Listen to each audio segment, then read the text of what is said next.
everyone, this is Tim from YourSixTech. Today in this video I'm going to show you how to back up your phone, and this is really easy to do with an Android phone.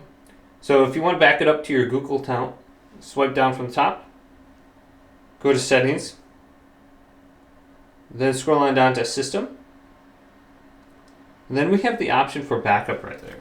So as soon as you press this, you're going to see your Google account on the top, and then the amount of free space available. So mine is 15 gigabytes, and I can go ahead and just tap where it says backup now. And here's my phone right here. So we can go to backup now, backing up your data. So it's just going to remember the applications. So you can go down here and you can go to photos and videos, a call history, device settings. So I would have to tap this and turn this on. So you might run out of space available if you only have 15 gigabytes. Then we have backup using mobile or metered Wi-Fi data. Charges may apply. So you can select what you want to go ahead and back up, but the most important thing is probably the contacts in here.